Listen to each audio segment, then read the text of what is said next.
You can see it in their eyes, how they're feeling after that first class or that first experience hitting the pads.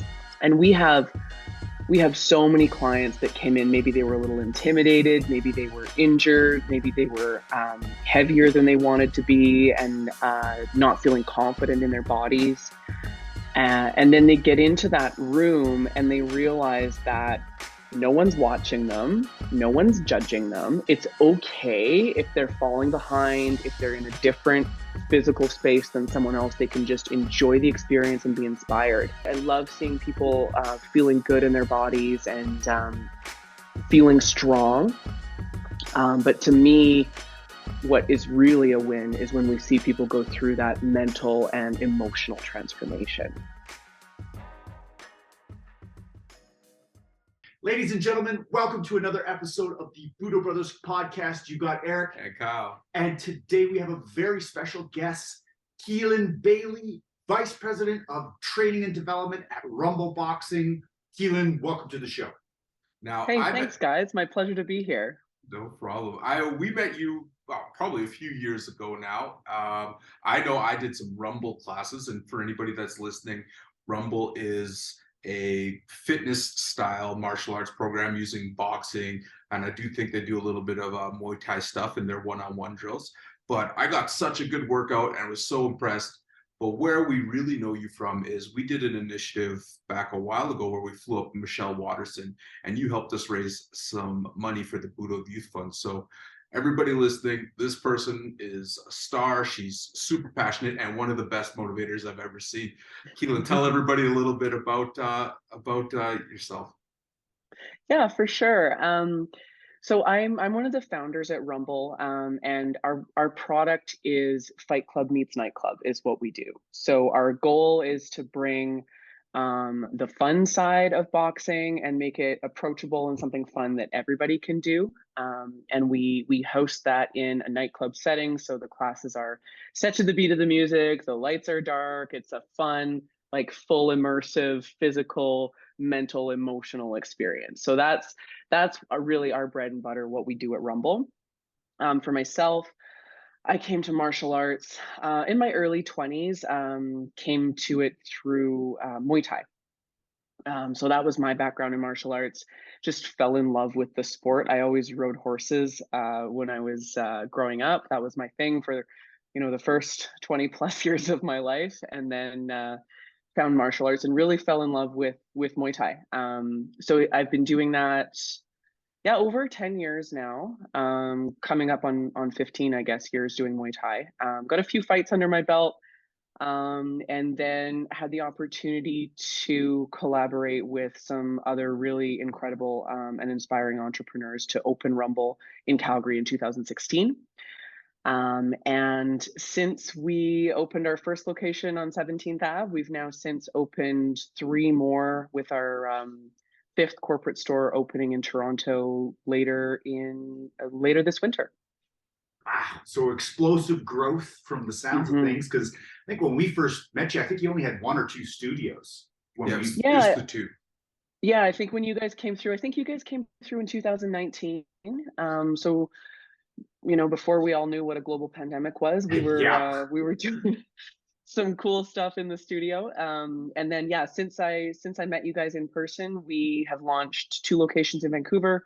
We're in process of launching our first Toronto location, as I mentioned, and we've also gone to franchise. So we've sold our first couple of franchise licenses, and we have our first franchise location opening in early 2023. That's awesome. So we love talking about entrepreneurship, and ideas are a dime a dozen. And you obviously did Muay Thai and competed such a long time ago and became passionate about it. How do you say that you took an idea like that and a passion and actually created it, and now are living it and doing it in such a high level and being so successful in business? What tools did you use? What mindset did you use? Did you know that you were going to do this, or was it all a surprise? I think, I have to give a lot of credit to our CEO, CC Chen, on that. She really set the vision for us. and she visualized a product that didn't exist at the time. She visualized something that would bring together the nightclub side with the martial arts side, and she set about assembling a team that could make that happen. So when I came into it, I brought the I came into it as kind of the face of the product, because I could put together the music with the technical, with the personality, and the inspirational side of things. And so that's where I came in, and that's what I've continued to do over the years now, is continuing to develop our product from the vision that Cece had. Then I took that product and made it a reality. And then developing the training systems and the tools and all of that stuff. So, the initial spark, I really have to give that credit to her. And I think that as a team, what has allowed us to grow so explosively and to stay so focused is, we stay disciplined. We keep it real with ourselves. We never get caught up in the excitement of the success. It's always like, okay, yeah, what's next? Okay, great, that launched. We did our jobs. What's next? And we're really, really careful about getting sucked into the clouds on things. I think you see this with a lot of people as they start to taste success. They just focus on the success. They don't focus on what's next. And take their foot off the gas pedal. And then before you know it, the young up and comer comes and takes your lunch. That's absolutely it. And I think getting distracted is another thing. It's really easy to get distracted around, like, oh, well, in our case, oh, berries is coming. Oh, this is coming. That's coming. We should do whatever. We should pivot. We should try something different to keep up. And I think what we've always done is, what, fuck the competition. I don't know if I'm not supposed to swear. You can bleep that out. We're saying this. But fuck the competition. This is what we do. Blinders on. We're going to keep ourselves focused on what we do. We're going to keep our team focused on what we do. And the competition's going to do what the competition's going to do. Nice. But if we focus on reacting, then you're always in that reaction cycle rather than focusing on, no, we have a vision. We know what we need to do to be the best. We know what our goals are.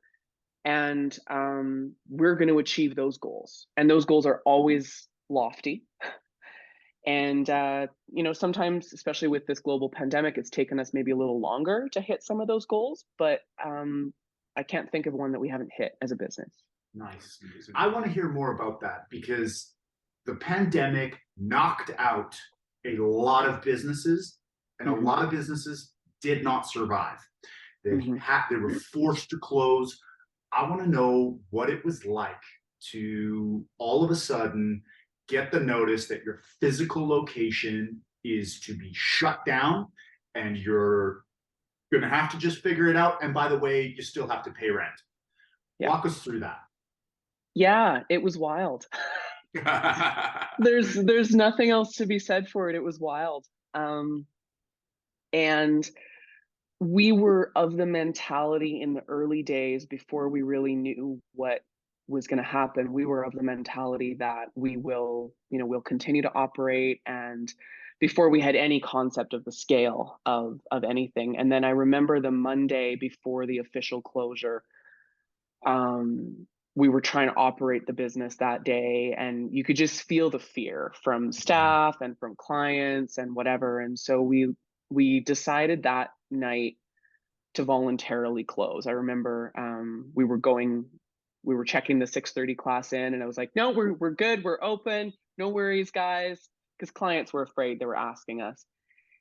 And then I got on the phone with my CEO and with a couple other members of the executive team, and we just were like,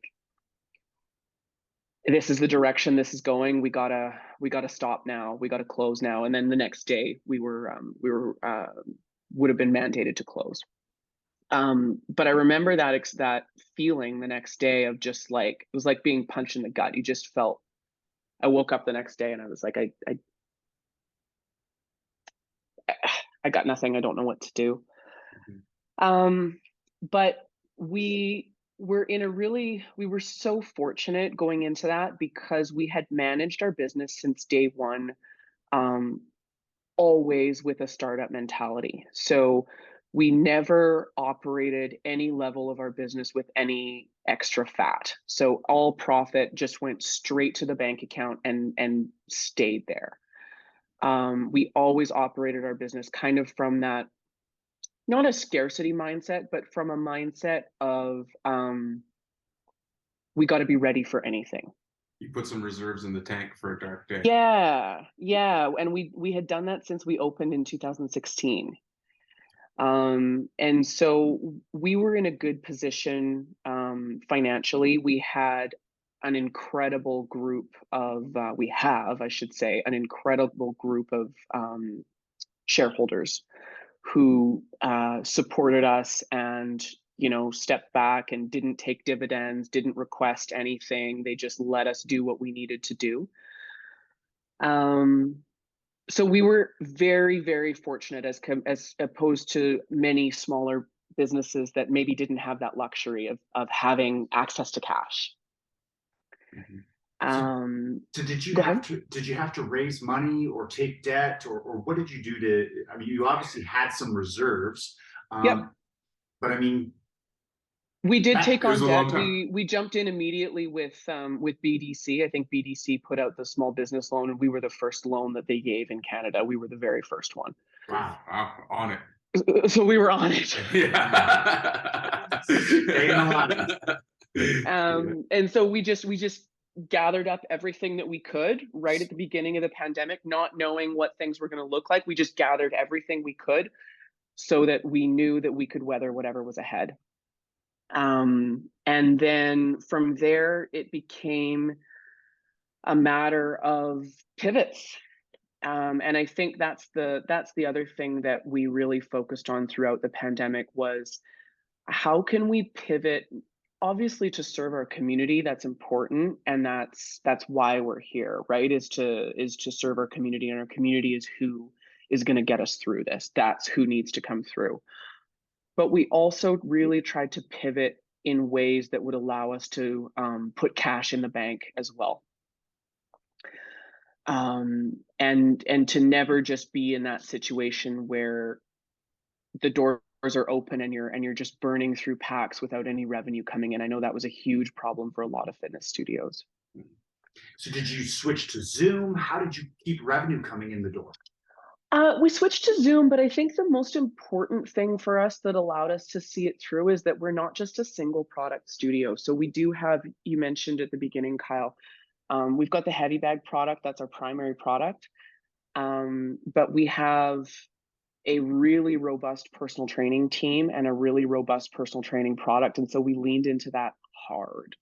Yes. And fortunately, through a lot of the pandemic, one-on-one training or martial arts based training was permitted. So we were able to adjust, whether it was our spacing, whether it was our, you know, no contact one-on-one training, whether it was whatever it was, we were able to pivot a lot through the private training product that allowed us to continue to serve our community and also continue to keep our staff employed, and also drive revenue during those really tough months. So you didn't have to do mitt drills through a plastic see-through bag? We were wondering about that. We were close to putting in plexi, like, you know, some of the spin studios did the plexi. Yeah. We were close to doing that. We never did, but we did consider it. And so, you know, we're talking a lot about failure, and I don't know if this is the case, but probably one of the more challenging experiences that you've been through as a business, COVID. Business, we find, is a mixture of molding chaos and failure, and it's just continually that. It's just how you deal with it, how you persevere through it.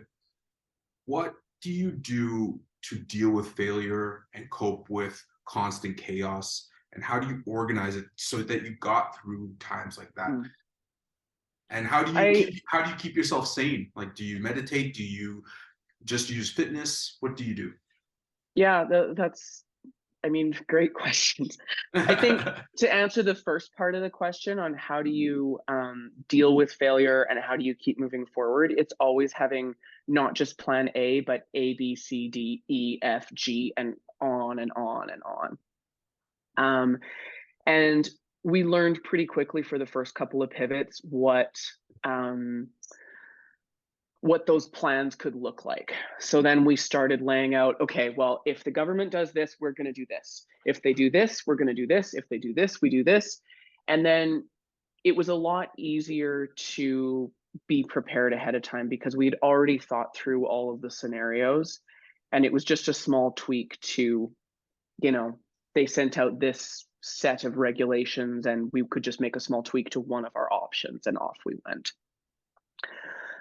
So yeah, planning for all the scenarios rather than just maybe the best or the worst case scenario, I think was really what got us through on that side of things. Personally, in terms of how do I stay sane, fitness definitely a big part of it. I make sure that, well, during the pandemic, I started training with our team like one-on-one 2 or 3 days a week, and that's something that I've continued doing where I see one of the guys in the studio 3 days a week and I do not miss it ever. That's critical for me. And the other one for me is walking. I walk every day. I just go walk, I clear my head. It's kind of that moving meditation. And sleep. I really prioritize my sleep. That's kind of the third huge one for me that helps keep me sane. Very cool. And along that, like I do the walking, I do the meditation. Do you need to take breaks? Do you take rest times? Like, how do you get it so that it's just like not over consuming? Because sometimes when you're in business, it can take over everything. It takes over all your thoughts. How do you manage that work-life balance? Yeah, it's hard. It's hard, especially in the early days. It was really hard because with our business, we operate 6 a.m. to 9 p.m. and 7 days a week, and it's really hard.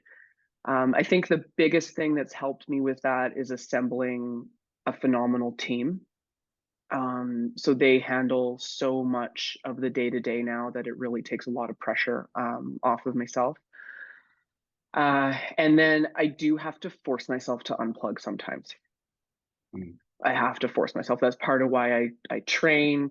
I try to get out to yoga every now and then because it just forces you to unplug. And then I also have to work really hard to make sure that I block at least a day where I'm off my devices and I'm not in the studio. I work really hard, and that's something that I'm really disciplined. It's a discipline. I have to be disciplined about it because I can just get sucked into things if I don't really consciously say no. I'm not working on this one day every week. Beautiful. So a full day of just unplugging, disconnecting, and no matter what's going on in the world, you're at peace with the present moment, which is one of the hardest things to do, especially in this chaotic time. Yeah. Let's be real. She still checks her phone. Let's be real. All right. By unplugged, I mean I'm not in the studio and I'm not constantly on my email, but I do still check my phone. Still getting triggered by the cycle. But I'll tell you what I have made a commitment to myself that I do not do and I will not do. The Apple Watch is a no for me. Yeah. Oh yeah. Good idea. Yeah. I can't. That and TikTok. Stay away from TikTok. It's dangerous, man. Yeah, that's a time suck. But anyways, yeah. One thing I love about Rumble Boxing that is really in line with what Budo Brothers is all about is inspiring people that might have never trained in their lives to give it a shot. And I feel like a Rumble studio is the perfect model for getting people in the door, getting them to try getting sweaty, see if they can build some new brain pathways, and then get the dopamine dump after it's all done and realize that there's something here, there's something there. Can you talk to me a little about what you've seen in terms of people that have had zero martial arts experience come in, try it, and what has been the result? Yeah, it's incredible. It's absolutely incredible to see people and to see the look on their face, and you can see it in their eyes how they're feeling after that first class or that first experience hitting the pads. And we have so many clients that came in, maybe they were a little intimidated, maybe they were injured, maybe they were heavier than they wanted to be, and not feeling confident in their bodies.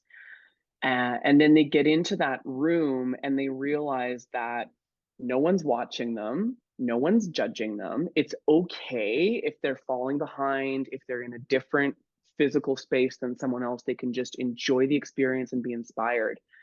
And we have everything from weight loss stories with clients. We have, emotional healing stories with clients where people came in and they were dealing with a divorce or the loss of a family member, and they really used that heavy bag class to process that and come out the other side. One of our staff, she came to us as a strength and conditioning specialist.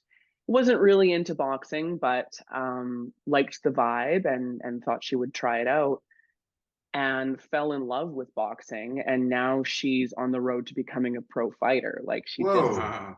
yeah, Yeah. fell in love with it, and has decided that that's her passion that she wants to pursue.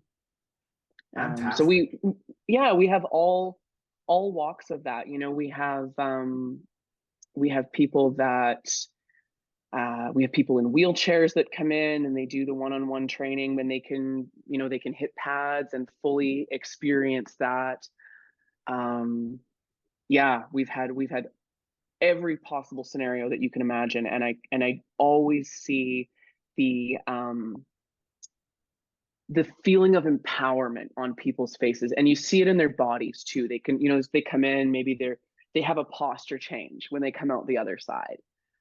And that's one of the most rewarding things for me about what we do at Rumble is seeing people transform, not just physically. The physical transformation, it's so good to see. I love seeing people feeling good in their bodies and feeling strong. But to me, what is really a win is when we see people go through that mental and emotional transformation. Love Beautiful. that. One thing I really like, well, for anybody who hasn't experienced Rumble, their brand is stone cold, from the logo, the imagery, the lighting. Like they really put a lot of work into the details of the brand, and brand is, how you develop affinity for things. But one thing I really like how you said you're in the service-based industry, but you develop products, right? Mm. And that's something that people don't put enough thought into a lot of times. What is the product that this person is experiencing? And it sounds like on your team, you're responsible for a lot of product creation. Could you Mhm. dive in a little bit about your product creation process and because when you create something, you're essentially birthing something out of thin air. Mhm. How do you develop these products? Yeah, so the first one, as I said, my CEO had a vision of putting music to boxing, and how are we gonna do that? How are we gonna essentially marry um, kind of the spin class experience where it's moving together to the beat, and how are we going to marry that with a boxing experience and hitting the bag? So I think the main thing was when we first started, it was very different when we first started creating the original product compared to what we're doing now. Right now, it's continuous improvements, it's continuous refinements through experience and through just little tweaks. Right? We observe our clients, we observe our staff, and then we make little tweaks to the product. But in the early days, it was really about, it was iterative. It was really about, okay, let's try it. Let's jump in. Let's give it a go and see what works. So I created that very first playlist. I'd been to spin, I had done boxing, but there was nothing like what we did. So took a stab at it, put together some music that I felt like they were, they were bangers.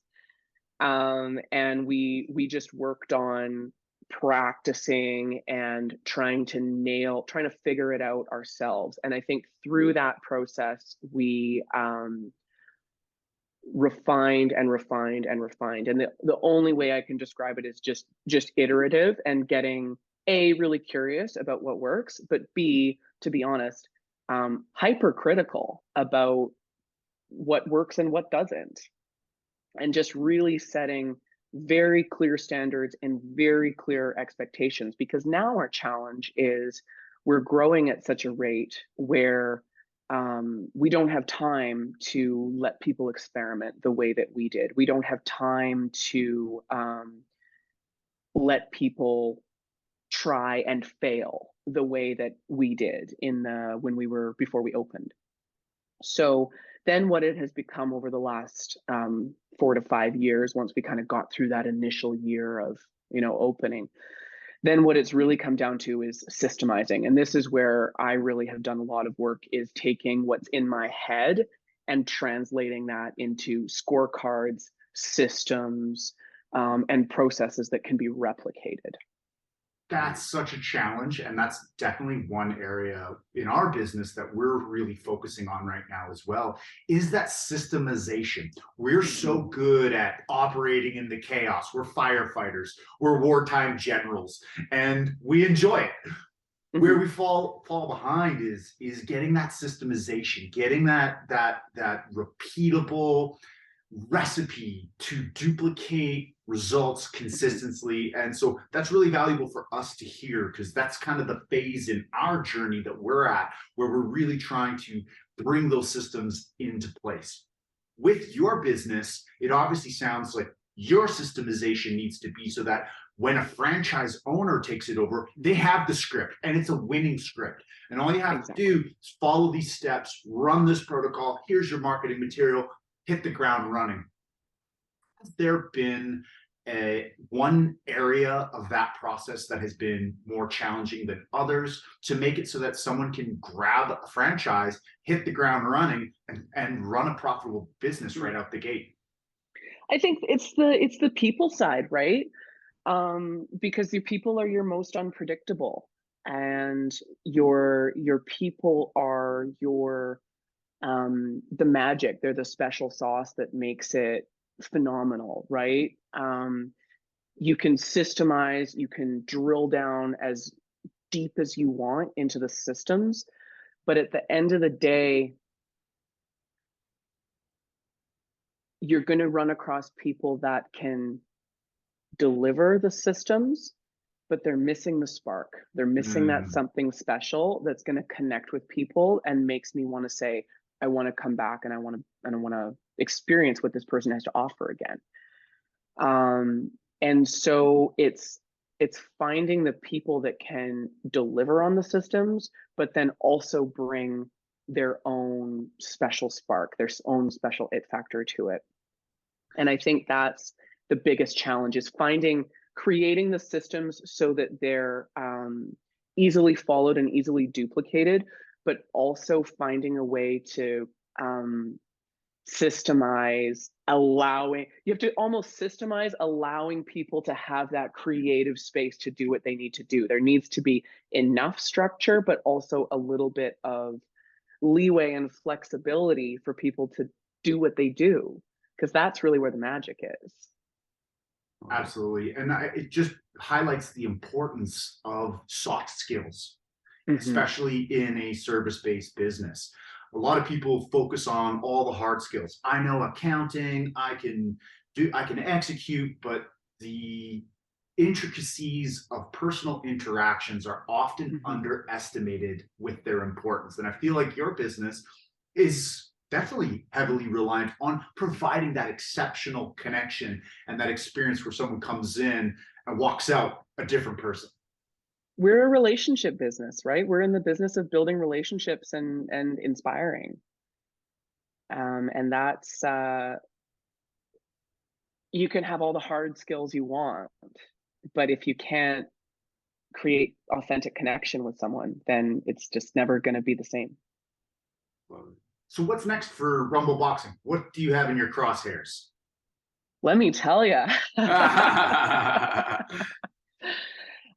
so we're opening in Yorkville, out in Toronto here in, it'll be early to mid Q1 of 2023. So we've got that in the pipeline, and then working on a couple more corporate stores next year as well. So we'll be getting up to 8 to 10 corporate stores within the next 12 to 24 months here. And then we're also working heavily on the franchise side of our business. So next year, you'll start to see Rumble Boxing popping up all over Canada, in some of the smaller centers, more locations in some of the larger centers. You're going to see those franchises popping up all over. So that's really our primary focus for the next 12 to 24. That's amazing. So you've kind of opened up a new segment, I guess, in our podcast. We want to start interviewing more entrepreneurs, talking more about business, because we love talking about business, and have it more specific on that. And so I kind of want to ask a last question that rolls through everybody's mind. So from a business perspective, how do you view money? And from a personal perspective, how do you view money? Oh, that's yeah, interesting. I think in both instances, money is a tool. And it's a tool that you can't be afraid of. And I think a lot of people are afraid of it. But I think you need to manage it tightly. I see a lot of people, they're like, oh, you have to, spend money to make money. Which sure is true, but I think a lot of times when people are throwing that kind of language around, that they don't understand what their objective is. But I think at the end of the day, it's a tool. And I think the less emotional you can be about it, both personally and in business, and the more you can view it as a tool that can get you what you want when you understand it, the further ahead you're going to get. Beautiful. And speaking of money, its value is decreasing as inflation is going up. And I know there's a lot of people out there that are starting to feel the pinch. And what we would like to do is offer a nomination for 10 of your clients, 10 deserving clients that you know are either going through tough financial times, that might not be able to afford a new set of gloves. 10 pairs of gloves we would like to donate to your studio to give to free to 10 of your clients of your choice. That's amazing. Thank you so much, guys. I love that. No problem. And also, too, the major reason we started this podcast is because you have an initiative coming up, and we wanted to spread some light about it. Could you share about what's going on this November/December? Yeah, absolutely. So yeah, we're really excited. We've been working to raise money. One of our instructors, Nathan, he goes by Triple B in the studio. That's his heavy bag studio alter ego, Triple B. He's got a glorious head of dreadlocks, and he is going to be shaving those bad boys on December 2nd, provided that we as a team can raise $10,000 for Movember for men's health and mental health and all that good stuff. So we've been working on that. December 2nd is the big head shave. So we're doing a live DJ class. Triple B is going to be teaching the class, and we'll be then streaming the head shave after that. So yeah, we're working on raising some money for a great cause right now, and Triple B is putting himself out there to lose. I think he's had these dreadlocks for about 20 years. Whoa. Wow, that's crazy. It's a good look. It's going to be really interesting to see him without that, without the dreads. Wow. Well, good for you and good for everyone for getting behind this great cause, and we'll help spread the word and try and help raise the funds as well, because we're all about giving back to the community. Yeah, thank you so much. If people do want to donate, there's QR codes on our own Instagram, Rumble Boxing, @Rumble Boxing. And you can also find it on Triple B's Instagram as well. On Instagram, he's at Big Black British, and he's got the QR codes all over his Instagram as well. Perfect. We'll also be posting it in our feed, just sharing the love so people can find that and donate as well. Amazing. Where people can find you, find out more about your mission, understand what's going on with Rumble, what's the best way? Yeah, Instagram is great at Rumble Boxing. Our website, rumbleboxing.com, or for myself personally, you can find me on Instagram at Kealan B. And we are always keeping all our stuff top of mind on our stories and on our feed as well. So you can find us there. Fantastic. Thank you so much, Kealan, for taking the time today. And thank you, everyone, for tuning in. Until next week, We'll signing see off. you later.